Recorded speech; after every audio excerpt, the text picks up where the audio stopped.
que nos encontramos aqui hoje, a todos aqueles também que nos assistem em seus lares, que os benfeitores, os amigos espirituais possam estar nos amparando a todos, a cada um de nós.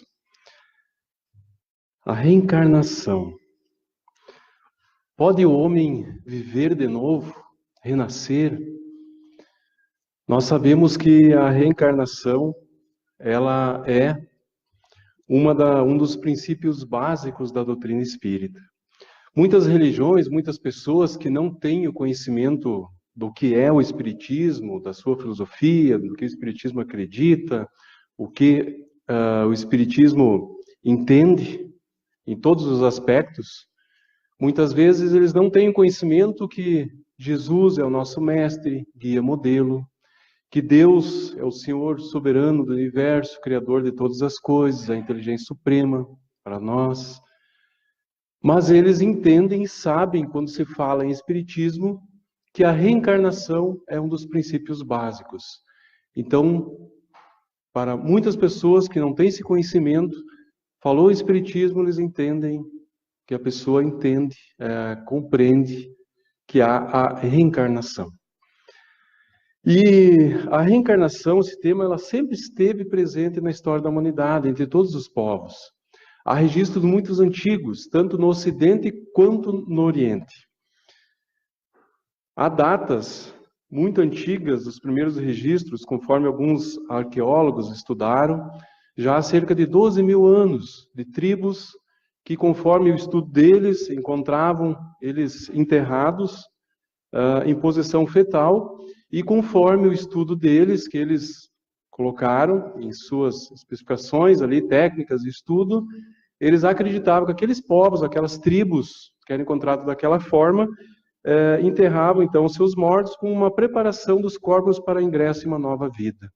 Há também estudos de arqueólogos e historiadores lá do Antigo Egito, onde também eram encontradas, dentro das esquifes, textos que louvavam aquele homem, aquela mulher, aquele morto que ali estava, que foi colocado, que louvava suas qualidades, numa tentativa de convencer um Deus a lhes conceder novas encarnações, no caso, o Deus deles, Osíris.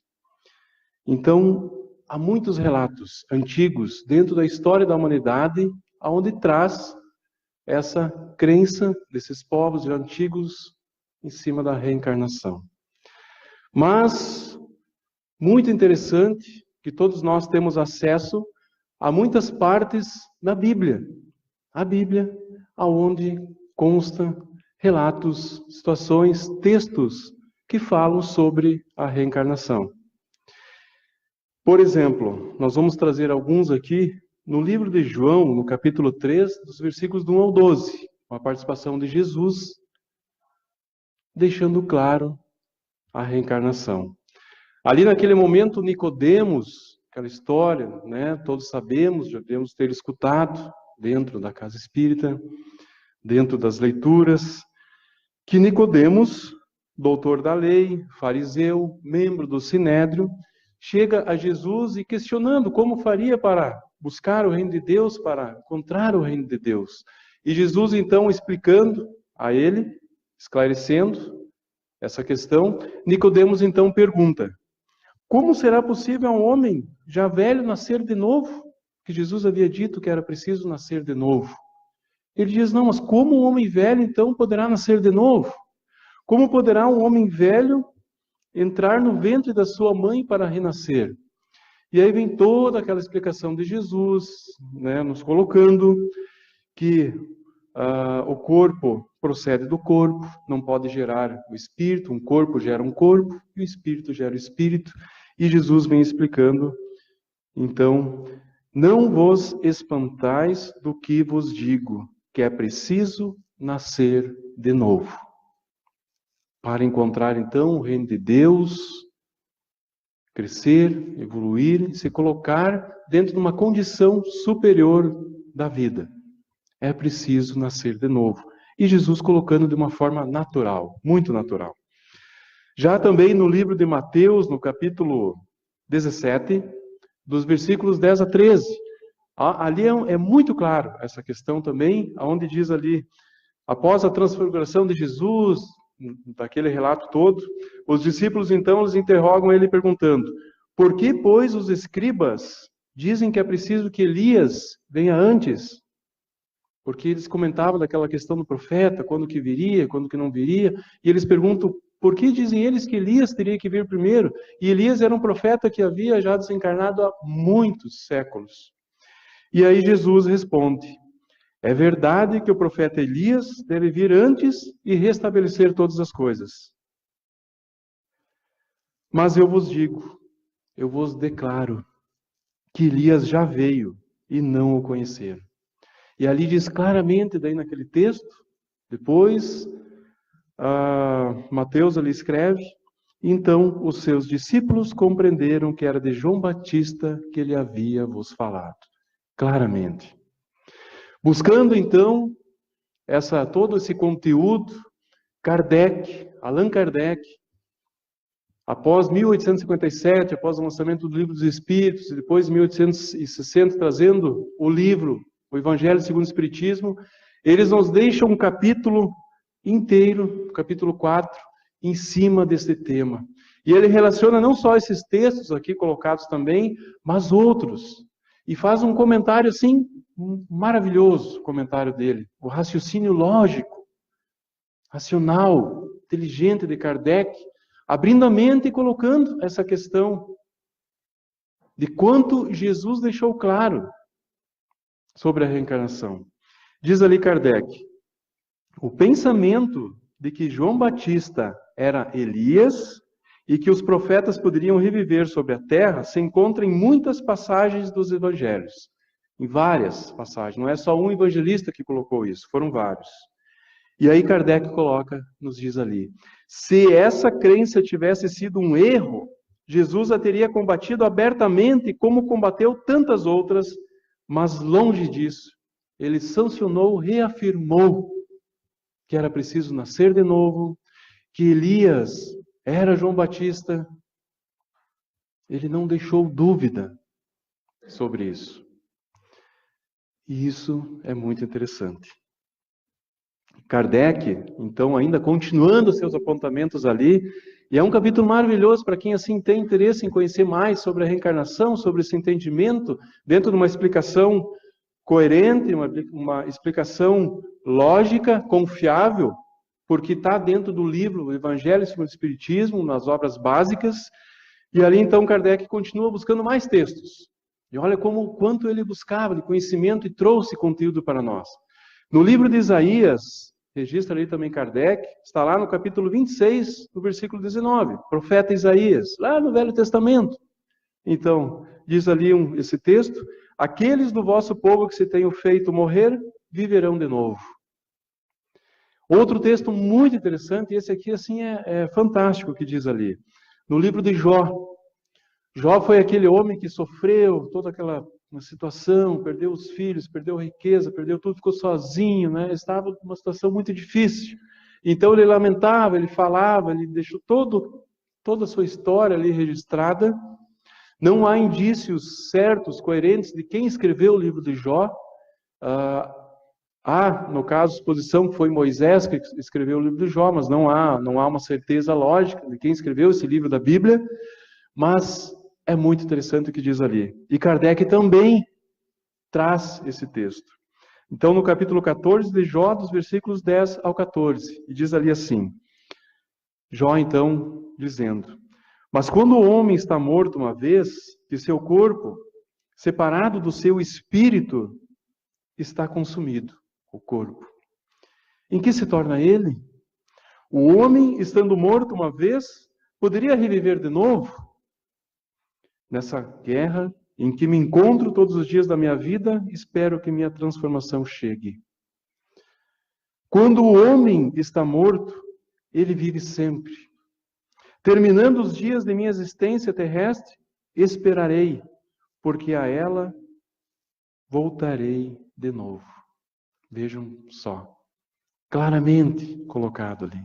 Não há dúvida, não há interpretações que digam o contrário. E está ali.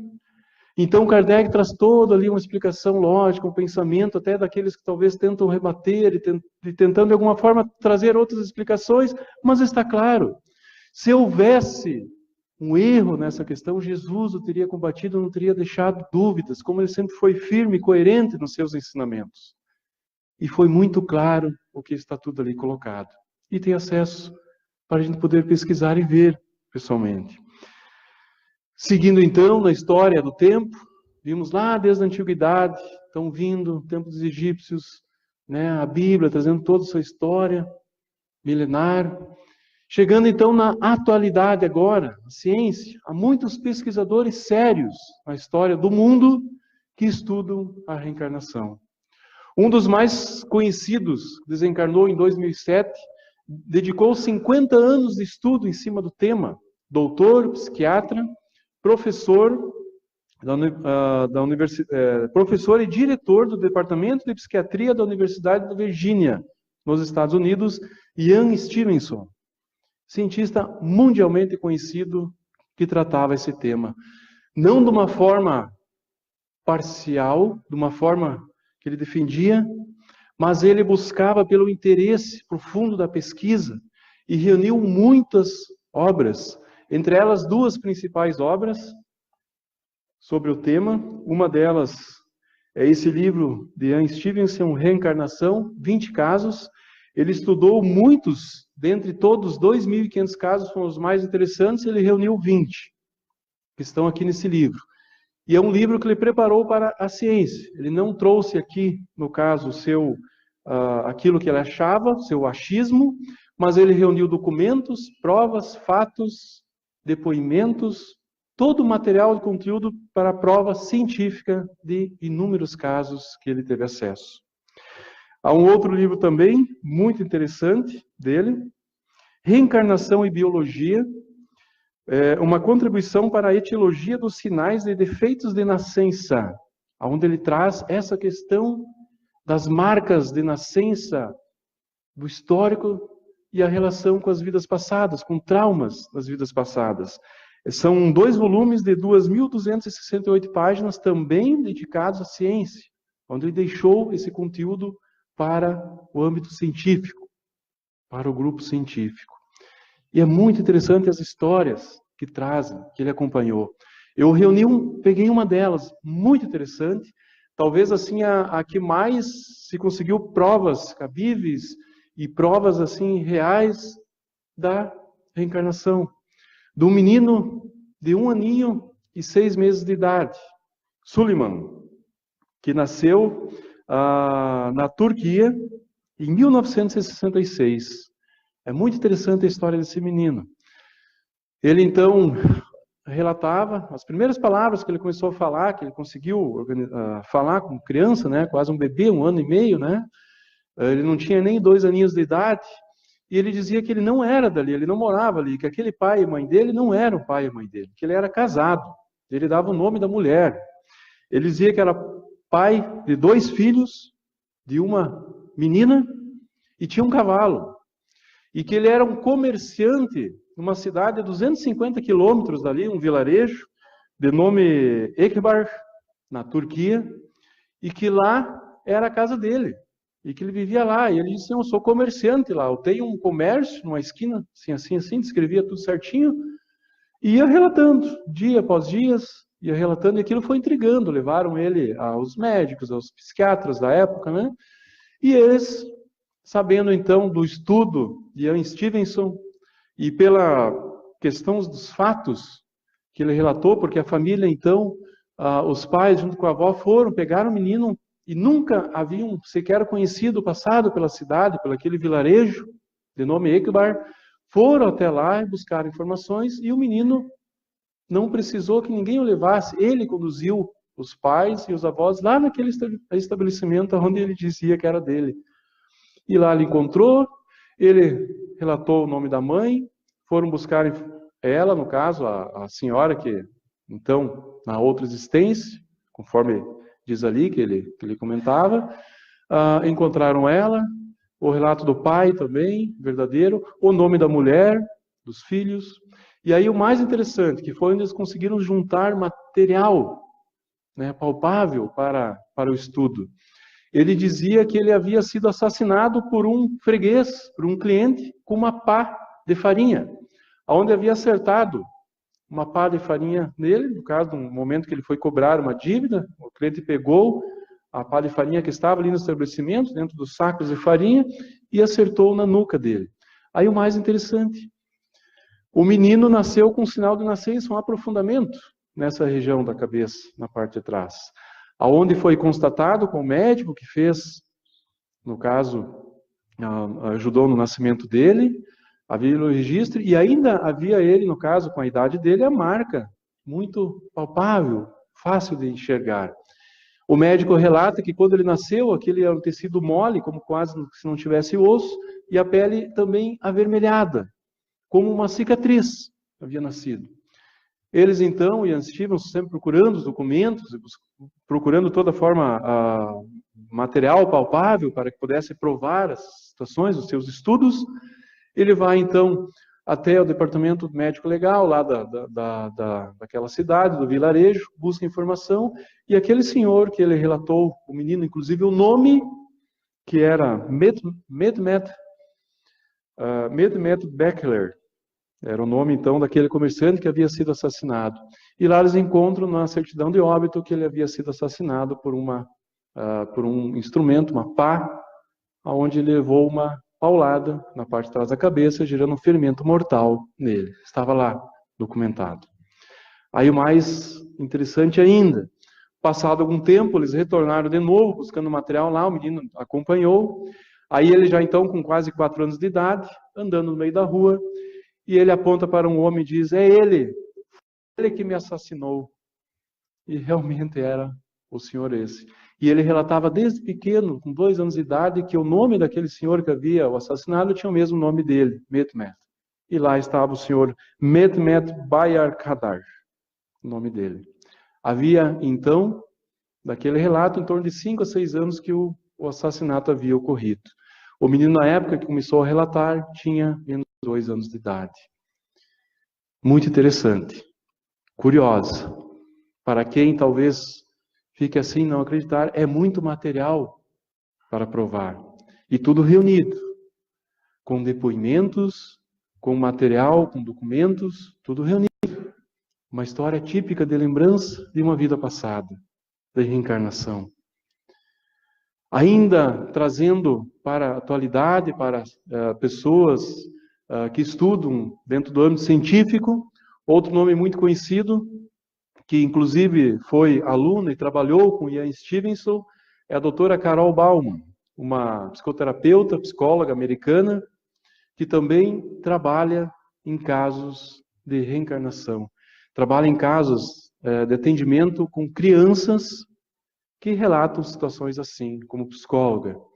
E ela então também com várias obras, vários livros, traz muitos relatos interessantes dentro do seu estudo, como na área da psicologia, da psicoterapia, trazendo informações preciosas, muitos relatos, e segue ela atendendo até os dias atuais, ainda também na Virgínia, nos Estados Unidos. Uma história muito interessante também que ela traz em um dos seus livros, também de âmbito dos seus estudos, são livros que não são espíritas, mas são livros dentro do âmbito científico, dos estudos deles como psicoterapeutas, apenas para deixar claro. É este livro, O Amor Me Trouxe de Volta, de Carol Bauman. Ela tem vários outros também. Histórias emocionantes sobre a reencarnação em família, que ela acompanha muitos casos assim. E essa é uma história muito interessante também que ela traz. De âmbito científico, com todo um acompanhamento, num estudo sério também de sua parte, em cima do tema. Onde ela busca a história de um menino. O nome da história é Morrendo Sobre um Colchão. Muito triste a história, mas muito intrigante e interessante. Conta então o menino Peter, com cerca de 2 aninhos de idade, ele acordava de madrugada assustado, gritando, chamando pela mãe, e a sua mãe Tracy vinha, acordava ele e dizia, não quero você, eu quero minha mãe, você não é minha mãe. E aquilo começou a assustar, e ele então começava a relatar que ele estava em sua casa, que a casa era uma casa amarela, e lá estava então toda a sua família, do lado de fora da casa. Seus 5 irmãos, seu pai, sua mãe, seus avós. E ele estava trancado no quarto enquanto a casa pegava fogo. E ele relatava então essa história. E aí, relatando cada dia um detalhe, ia contando. Que o pai voltou então para resgatá-lo e ficou preso juntamente com ele. E aí que eles se esconderam embaixo de um colchão para fugir da fumaça e do fogo. E aí que veio um bombeiro de barba preta tirá-los de lá. Conta ele também, ia relatando na sua história, que eles moravam então nessa casa amarela, que à frente era uma entrada diferente, na forma de uma rótula, que haviam 3 caminhões de bombeiro lá de fora, um grande pinheiro na frente da casa que também pegou fogo, e que a família foi acordada de madrugada com o latido dos cachorros. Tudo isso ele relatava, uma criança de 2 aninhos de idade. E aí então, Tracy, que é mais interessante, vem buscar essa informação. Isso aconteceu em 98, esse fato que a criança começa a relatar, e ela então, em 1978, com 2 aninhos de idade, a mãe desse menino então, com 2 aninhos de idade, não lembrava do fato que ocorreu com a sua família. Ela busca informação então com a sua mãe, ela sabia apenas que havia ocorrido um fato, que um irmão havia desencarnado, havia falecido num acidente, num incêndio, mas era um tabu aquele tema, porque a sua mãe tinha, de alguma forma, um trauma muito grande, se culpava muito da situação, e nunca, então, houve uma conversa funda, ninguém buscava, a família não conversava sobre o tema, não haveria como a criança ter escutado aquele tema. E então ela vai buscar as informações junto com a psicóloga, buscando esse conteúdo, e a mãe de Tracy, a avó então do menino, relata que realmente a casa era uma casa amarela, que à frente havia uma rótula, que não era uma entrada normal, como as casas tradicionais são, que havia realmente aquele pinheiro que no dia pegou fogo, e vai relatando, contando que havia sim um bombeiro de barba preta, que eles ficaram esperando para lado de fora da casa, vai relatando, mas a questão que o pai voltou para salvar e que acabou falecendo. Ela não pergunta na questão do colchão, porque sabia do sofrimento da mãe, e a mãe com muita dificuldade contando, então ela vai procurar o irmão mais velho dela e pergunta como foi que encontraram eles. E o irmão relata que na época então tinha 12 anos de idade, e relata que haviam encontrado o pai e o filho, o menininho, de aproximadamente 4 anos, embaixo de um colchão carbonizados. Muito interessante também. O trauma era muito grande para Dona Edith, mãe de Tracy, avó do menino, porque na noite ela havia colocado o menino de castigo por uma arte que ele fez, alguma coisa, ela colocou de castigo trancado no quarto. E quando pegou fogo, todos correram para fora, o menino ficou lá dentro. Então ela guardava um trauma, uma culpa muito grande em cima disso. E Carol Bauman, dentro do seu estudo, psicologia, buscando uma tese dentro disso, dentro da lógica do pensamento dela, do que ela conseguiu entender com a história, por que ele reencarnou, então, se era realmente ele, ali, próximo, justamente para tentar vencer o trauma, talvez que tenha ficado entre ambos, para ajudar a própria avó, naquele trauma emocional que ela guardava em si. Muitas outras histórias também reunidas com elas, interessantes também, que ela traz, mas nós temos que entender o porquê da reencarnação.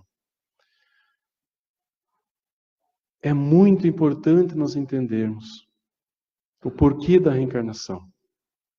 Por que é necessário que nós voltamos? Se já passamos por tantas experiências difíceis numa vida, a gente sabe de tantas pessoas que passam por momentos difíceis, momentos trabalhosos, de sofrimento, momentos de dificuldade, de perdas, momentos desafiadores. Saber que quantas vezes a gente terá que voltar, passar por outros momentos assim. Onde está a justiça de Deus nisso tudo? Precisamos entender. Allan Kardec, então, no Livro dos Espíritos, na questão 167, ele pergunta qual a finalidade da reencarnação. E os Espíritos respondem, tem por finalidade a expiação, o resgate melhoramento progressivo da humanidade. Sem isso, onde estaria a justiça? E aí, mais adiante, então, na questão 171, ali vem a explicação, então, da justiça da reencarnação. E aí, abre-se um leque muito grande, descortina-se os nossos olhos do entendimento, e nós vamos passar a entender que não haveria justiça nem amor de Deus, que é Pai, se não houvesse a reencarnação. Como explicar a uma pessoa, um ser que nasce em condições tão difíceis? Eu já coloquei em outras exposições aqui o exemplo. O próprio Kardec também, no capítulo 5 do Evangelho segundo o Espiritismo, ele traz uma situação, um pensamento semelhante nesse sentido.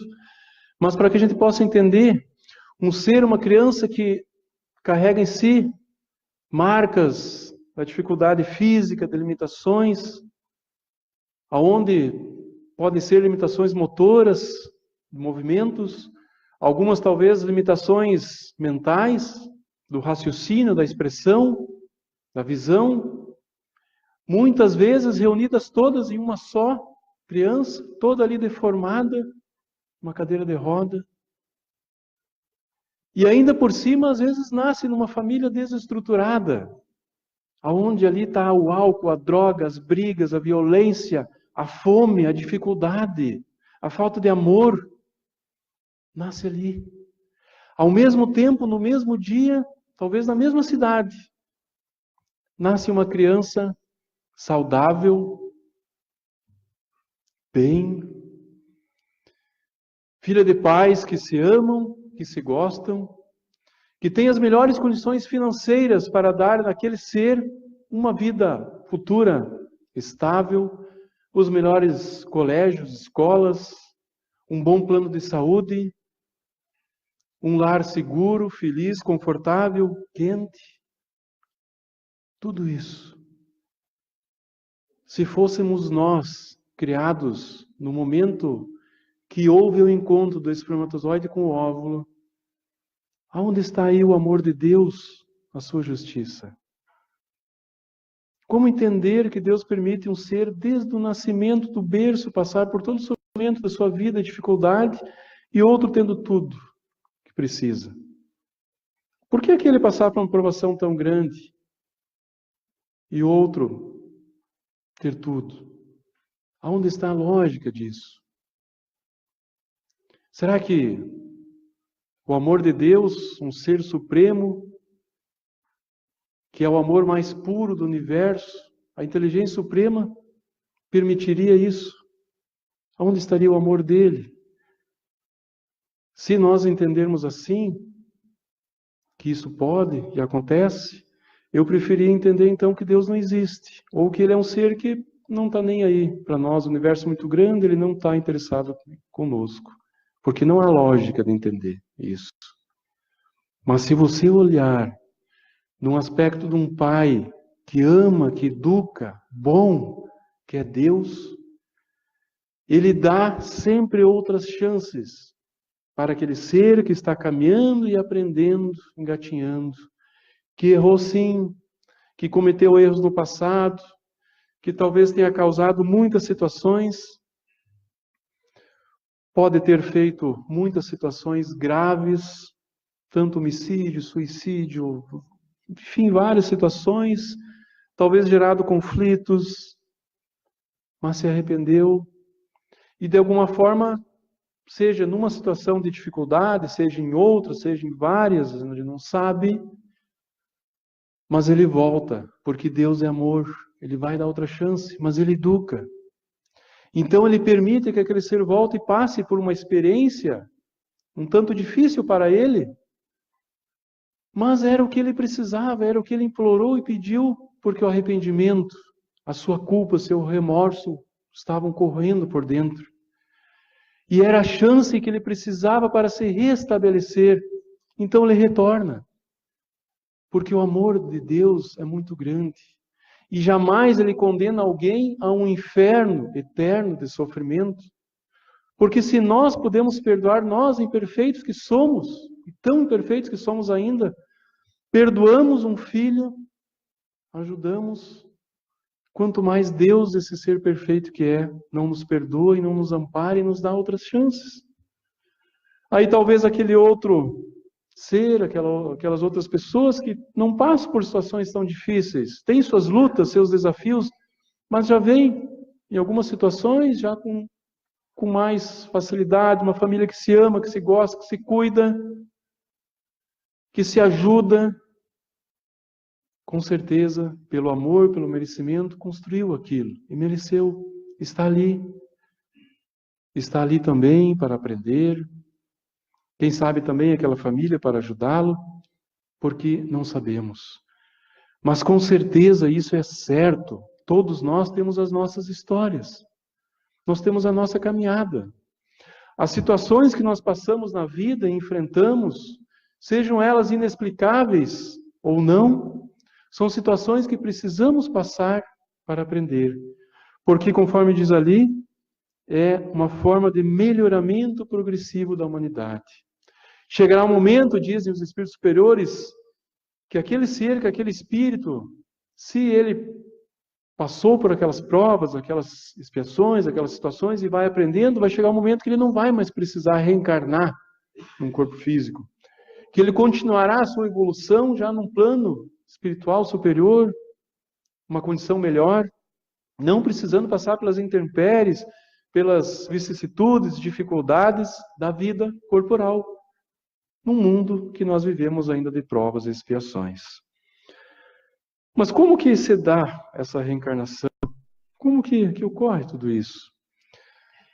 Nós vamos entender também muito, num dos livros muito conhecidos também, do Espírito André Luiz, para a psicografia de Chico Xavier, o livro Missionários da Luz, aonde ali também vai falar sobre a reencarnação de Segismundo.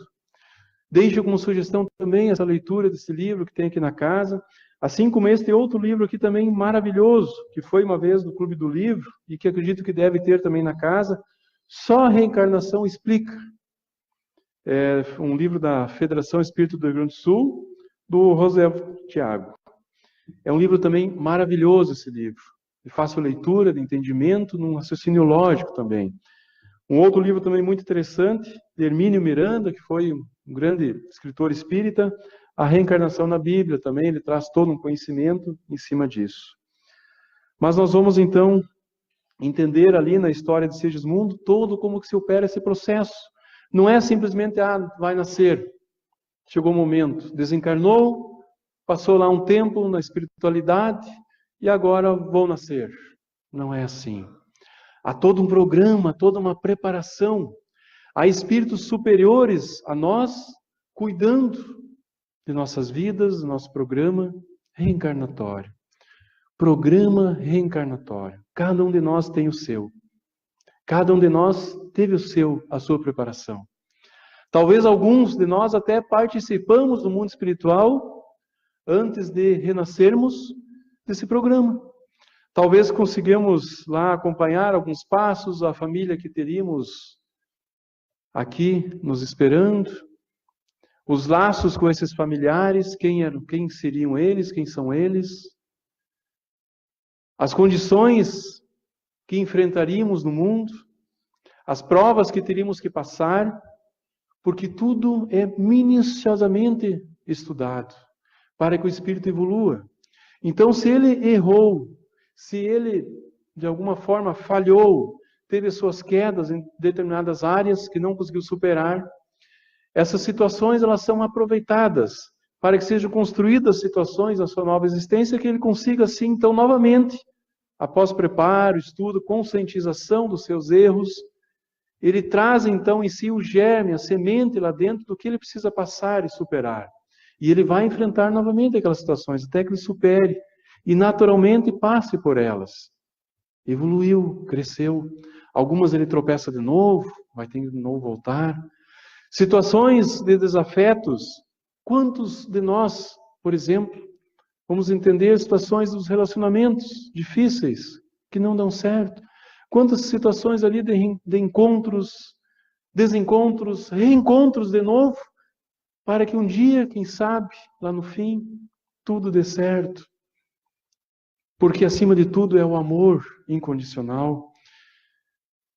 Pessoas que no passado, irmãos, sócios, amigos, inimigos, criaram laços de inimizade, que ficaram lá, aqueles traumas, são conduzidos numa nova experiência da vida, como pai, como filho, como irmãos, como mãe, como filho, como filha, como mãe, na mesma família. E é interessante aí a lei do esquecimento, porque imagina se nós nos reconhecêssemos a todos, quantos problemas não teriam, mas há oportunidade. Talvez aquele filho, aquele espírito que lá no passado causou-nos muita dor, sofrimento, alguma situação aonde houve uma história conflitante, pela espiritualidade superior, pelo aproveitamento para o nosso bem e progresso, nessa existência ele vem como um filho, aquele ser. E aí aquele casal está lá se preparando, lutando para ter um filho, às vezes na dificuldade, tentando engravidar, a mulher fazendo tratamento, buscando de todas as formas, porque ela deseja muito ter aquele filho. E vem o filho. E é aquele ser. E ela não o reconhece, porque ela o ama antes mesmo dele nascer. É a forma sábia do amor de Deus reconduzir e aproximar para que ocorra o perdão. Então aquela criança vem ao aprendizado, ao amor da mãe, ao amor do pai.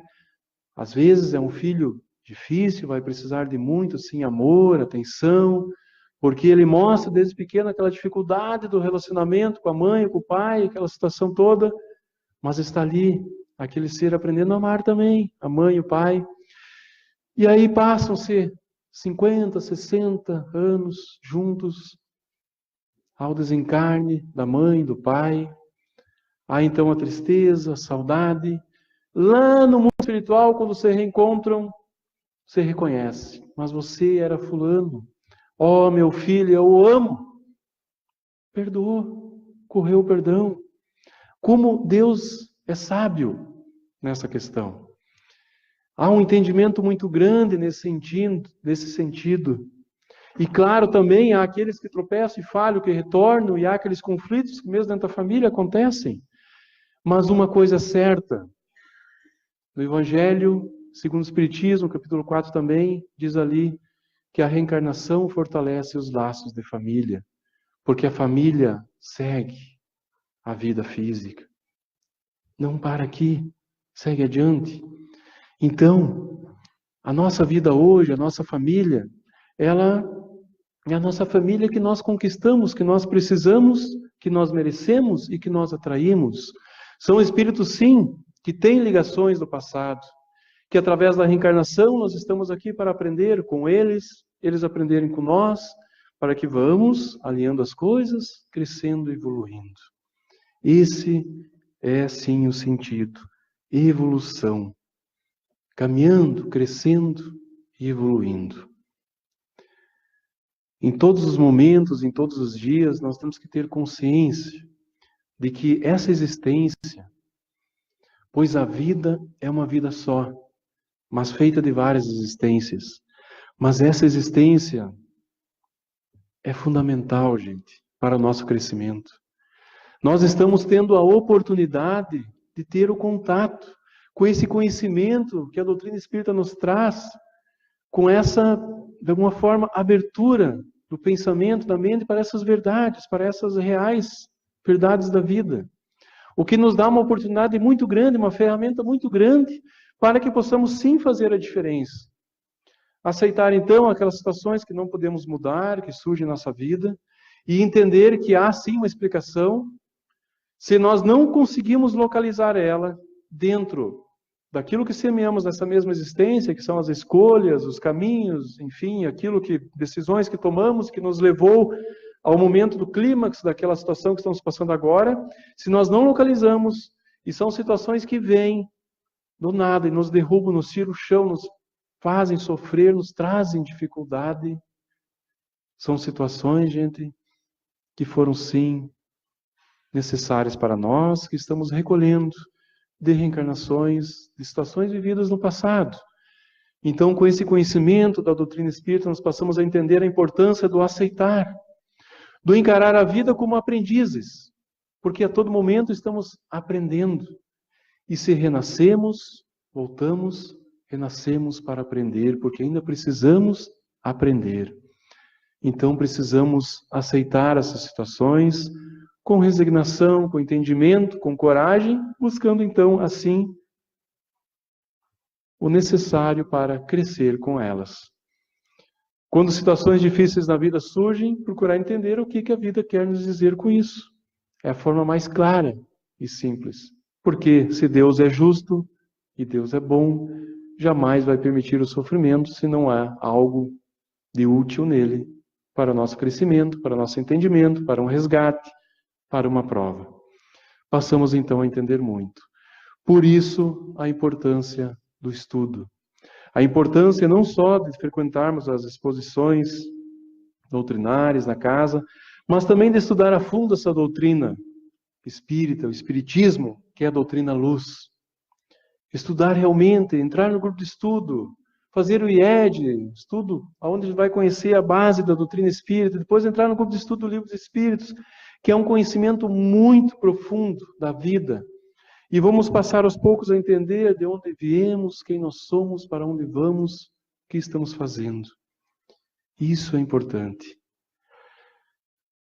Eu agradeço então muito a atenção e o carinho de todos, o silêncio, toda a atenção, que possamos então meditar sobre o tema, entendendo que a reencarnação, gente, é realidade. Nós não acreditamos, nós sabemos que ela existe, é diferente. Não há como negar. A reencarnação é uma realidade. Sem ela, não haveria amor, não haveria justiça de Deus, não haveria crescimento. Porque numa só existência, numa só vida, numa só experiência aqui na Terra, ninguém aprende o necessário para crescer, para evoluir, para se tornar um anjo. Precisamos sim de muitas experiências. Eu agradeço assim a atenção de todos e que possamos permanecer em paz.